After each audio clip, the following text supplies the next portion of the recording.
Bom, gente, sem muitas delongas, está aqui do meu lado para falar sobre educação, professor Joelso, pela sua história, está licenciado porque ele é pré-candidato a vereador aí, né? Mas hoje não é isso que ele veio falar aqui, ele veio falar das aulas remotas, que são uma piada. O Sintela, inclusive, está ameaçando a partir do dia 4 meter uma greve, né, de aula remota, se o governo aprontar muito, né? Existe essa Possibilidade. possibilidade, né? E as aulas remotas que para algumas escolas funcionam e outras não. Por exemplo, na escola dos meus filhos funciona para uma série e não funciona para as duas. Não funciona. Né? E só fazem lição, não dão explicação, as crianças que se virem para aprender. Né? E quando o pai não tem muita iletrado, como é que faz para ensinar a criança? Paciência também, né? Porque na realidade o professor ele estuda para Então. isso, né? Não é qualquer pessoa que você tem até a boa vontade de fazer, né? Não, imagina assim, o pai e a mãe, não é nosso caso lá, mas a criança está explicando uma vez, duas, três, quatro, o professor tem aquela paciência de depois mandar ele para uma aulinha de reforço, etc e tal. Em casa ele toma uma piaba na orelha. Exato. Então, não é muito negócio assim essa situação. Explicar, ajudar a fazer uma atividade é uma situação, né? E dar aula é outra coisa completamente diferente, que os pais têm sofrido muito também nesse Então, período. tem escolas como João Bento da Costa, como o Major Guapindé, parece que está funcionando a aula remota. Agora em outras, que nem a Jesus Bulamar, que não funciona de jeito nenhum. Funciona para uma turma lá e não funciona para duas, três. Então, são umas coisas assim que eu estou pegando exemplos pessoais, né? Deve ter muito mais estado afora aí. Né? Essas aulas remotas, essa incerteza de... Por exemplo, São Paulo sabe que vai voltar às aulas no dia 8 de setembro. Tá? Então, se vai voltar no dia 8 de setembro, já dá para se programar, já dá para criar maneiras de trazer menos problemas. Então, como é que fica, né? Então, são coisas que a gente vê que está faltando programação. Parece que o governo do estado aqui, a educação, não está nem aí para o universo estudantil. Os alunos não recebem a parte que lhes cabe porque o governo continua depositando dinheiro da merenda. Aí eles só dão para os do Bolsa Família. Aí como se tivesse pai autônomo que não tivesse passando dificuldade. Mas o dinheiro da merenda onde é que está indo? Porque eles continuam recebendo. Não estão consumindo há 4 meses. Onde é que está esse dinheiro? Né? Aí não distribui para as crianças nem uma sacola básica. Né? Porque tem pai que está precisando. Não é porque antes tinha uma vida boa, nessa pandemia o cara foi à lona. E aí como é que fica? Muita gente. Então, esses são alguns assuntos que vamos conversar hoje aqui, tá? Vamos. Anota aí, professor, que você é de boa memória. Assim. Eu já preambulei antes da hora. Eu vou deixar vocês logo em seguida, já na mão. Tá?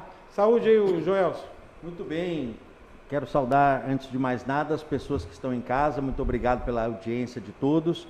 É uma satisfação, novamente, estarmos com o professor Joelson Chaves, alguém que já tem uma história de defesa pela educação, defesa dos trabalhadores em educação, os professores, e isso, professor Joelson, é muito importante. Ficamos, então, muito contentes de ter o senhor aqui. Infelizmente, os temas não são tão alegres assim, não é? Falar de aulas remotas, quando é que provavelmente haverá um retorno às aulas presenciais, a questão do piso salarial dos professores, enfim, vários temas difíceis, né? Mas muito importantes para a nossa sociedade. Então, Benito, agradecemos aí a oportunidade de falarmos de educação. Saudamos a professora Thaís e o Eudes, que cuida da qualidade técnica desse programa. O único problema do Eudes é flamenguismo, sabe? Não, esse é um problema sério, né? Ninguém Thaís. é perfeito. Joelso, muito obrigada mais uma vez aqui pela sua presença, sempre falando da educação, de problemas e dos avanços também, em vários sentidos, né? Desde da defesa do trabalhador, mas também de como funciona o sistema da educação aqui no nosso estado. E digo para você, como mãe, Joelso, não está sendo fácil, é bem difícil. Tenho 3 crianças estudando e realmente nós podemos até saber sobre determinados assuntos, mas não temos a didática, não temos a cultura de ensinar uma criança do ensino fundamental, por exemplo. Eu tenho extremamente uma dificuldade extrema nesse sentido. E aí perco a paciência, né? Eu acho que esse é o que eu acho que é o pior, porque ao perder a paciência você pode, em algumas crianças, causar um trauma. E aí, como você vai fazer? Mãe, eu não quero nunca mais estudar, minha mãe só grita comigo, só briga comigo, e aí, como que fica, né? Em tempos de pandemia, passamos mais tempo trancados, mais tempo confinados, o limite da casa se torna pequeno, né? Então, são vários problemas que a gente tem enfrentado, discutido aqui em alguns programas, e acho que a gente ainda precisa reforçar mais um pouco, porque algumas pessoas ainda estão entendendo o que está acontecendo na realidade. Ao professor Josenir também agradeço, é sempre bom tê-lo aqui conosco, é uma pessoa que contribui bastante, ficou um tempo afastado para fazer seu pós-doc, sentimos a falta dele. Logo, logo, em breve, teremos a professora Fatinha de volta também na nossa bancada. Então, isso nos alegra, nos deixa feliz, porque são pessoas que ajudam a construir e que possibilitam o debate de uma forma construtiva e de conhecimento a todos vocês que nos acompanham. Vou chamar só de vinheta, que nós já estamos avançados no tempo, né? E aí a gente vai voltar com o professor Joelson, comece perguntando. Muito bem, professor Joelson. A gente sabe da sua história de defesa dos professores e nesta semana eu soube dessa questão de que o governo não paga o piso dos professores desde o início de janeiro. Queria saber se é verdade e qual é o posicionamento que o senhor tem nesse assunto. Quero agradecer a oportunidade, né? Agradecer a Deus, saúde, né? Nesses momentos tão difíceis, né? E a gente consegue manter a saúde, né? E manter a capacidade intelectual de comentar, de falar, de defender, né? Esse profissional tão massacrado ao longo dos anos, né? E uma das questões, né, fundamentais, né? Nós somos professor, eu sou professor desde 87, né? Hoje eu leciono ali na escola João Bento, né, à noite, né, com essas aulas remotas, e no Getúlio Vargas, né, à noite também, aulas remotas. A gente trabalha com o EJA, né? Vou até fazer também um comentário sobre essas aulas. E essa questão do piso realmente é uma tragédia, porque se existe leis, é para se cumprir. Na realidade, nós temos aí promessas, né, a todos os meses, de que vai se atualizar, que vai repor 12 pontos alguma coisa, etc, etc. E às vezes as informações não são repassadas na realidade. Você vive nessa angústia todo mês, né? Falou que seria o mês passado, não foi, seria esse mês, também não vai ser, né? E a gente fica sem, digamos assim, sem um estímulo, não é? É tão pouco, né? Você veja, toda a sociedade que se preza, ela cuida da saúde, educação e segurança, não é verdade?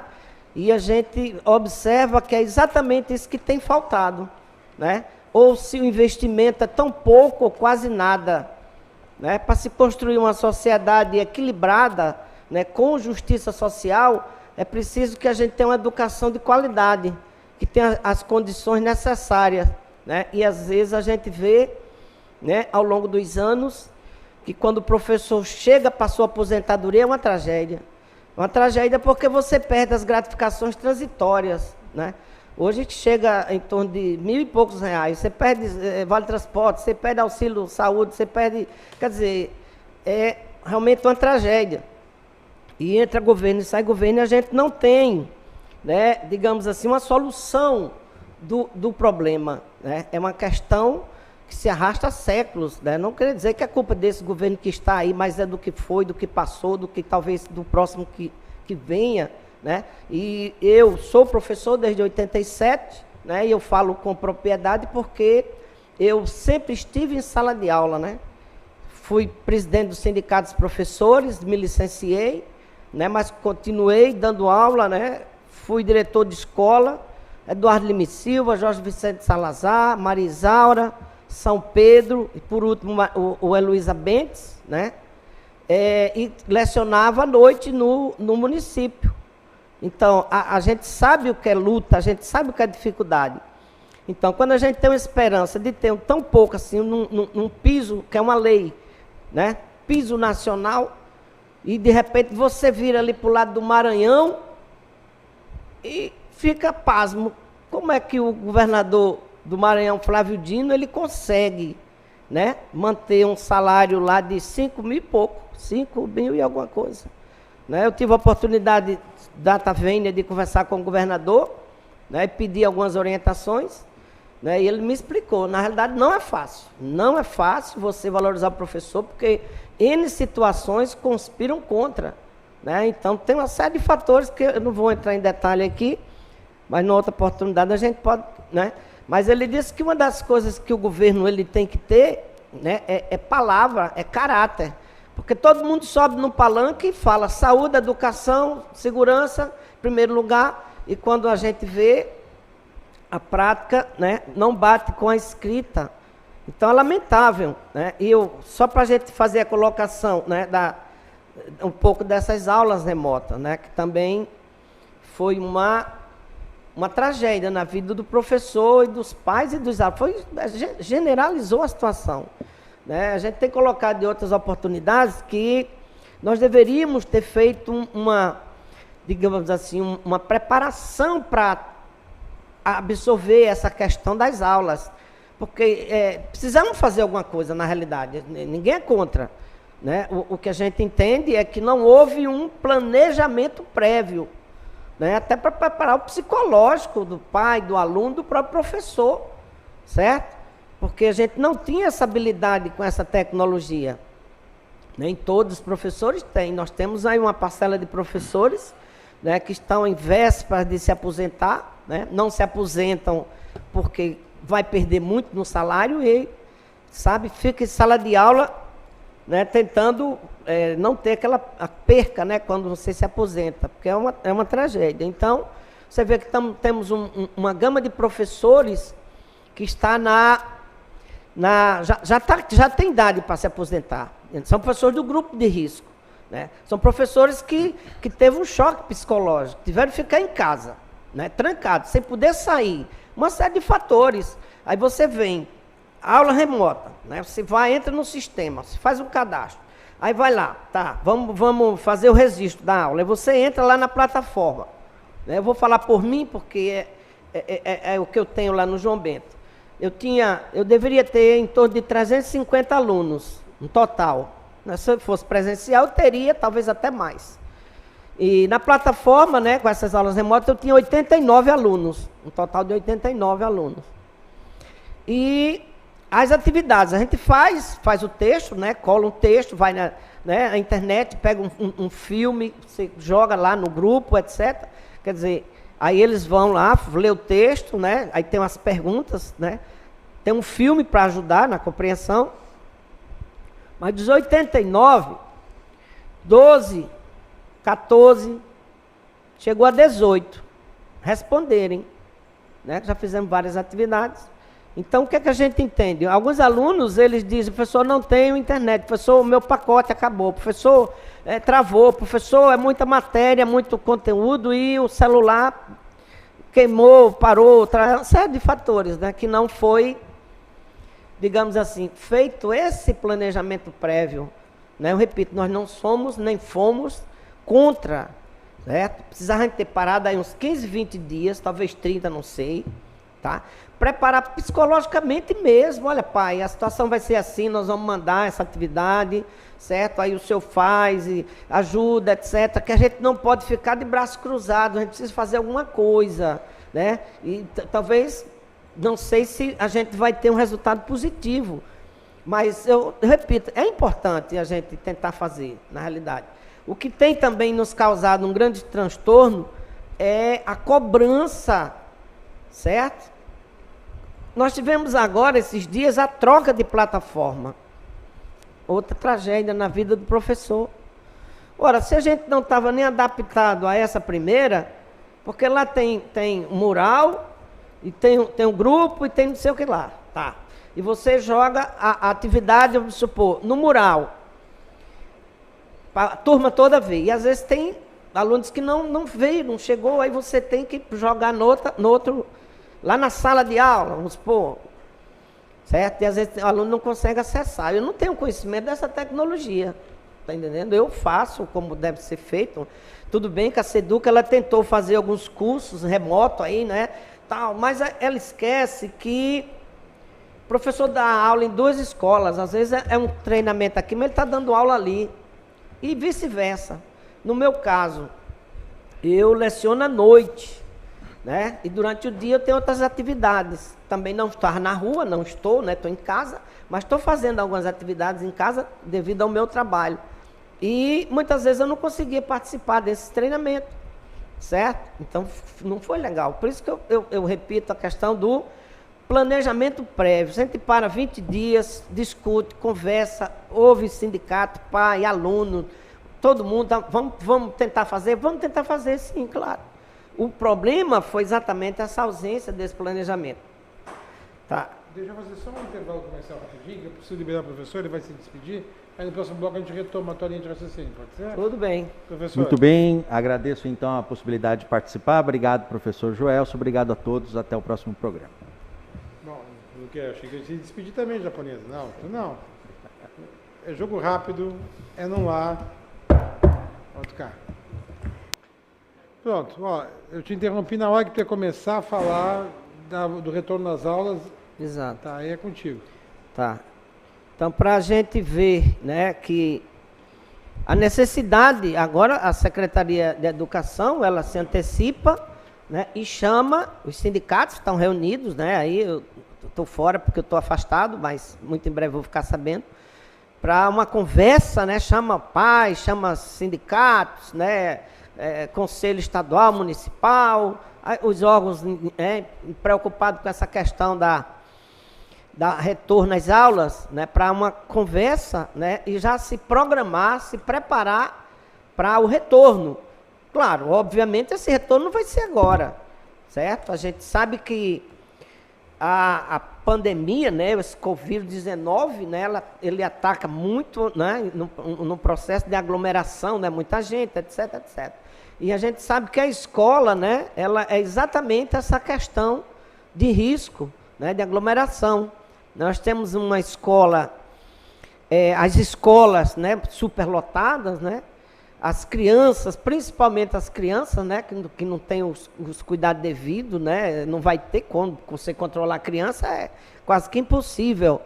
Então, já se discute essa questão do retorno, né, mas que esse retorno não vai ser mês que vem ou daqui a 2 meses, etc, né? Eu acho que até precisamos até fazer até dezembro, se fazer um ensaio num colégio, né? Porque vai tirar metade das carteiras, vamos fazer um teste aqui para ver como é que vai fazer. E outra coisa que a gente precisa ter um grande cuidado, né? Nós temos uma gama de professores, né? Exatamente nesse risco, né? Professores que tem 60 ou mais de 60, e que foi pedido, né? Foi pedido um levantamento exatamente, né? Para ver quantos professores nós temos com essa situação. Porque quando o professor, às vezes, não tem idade, ele não tem os 60, mas ele tem 40, ele tem 30 e alguma coisa, ele tem 50, por aí, é professor hipertenso, professor que tem problema de coração, professor que tem glicerídeo, que tem uma série de coisas.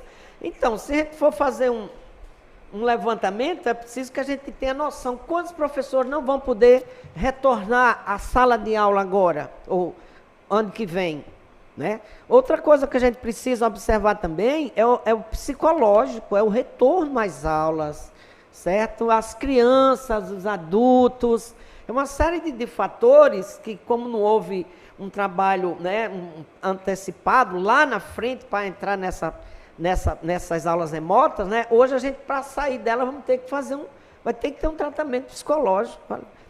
Eu digo isso por mim, sinceramente. Olha, às vezes eu fico, me sinto estranho, né? Eu preciso entrar, né? Tá lá um notebook ali na minha mesa, e aí eu fico olhando e não tenho, eu não consigo ir, né?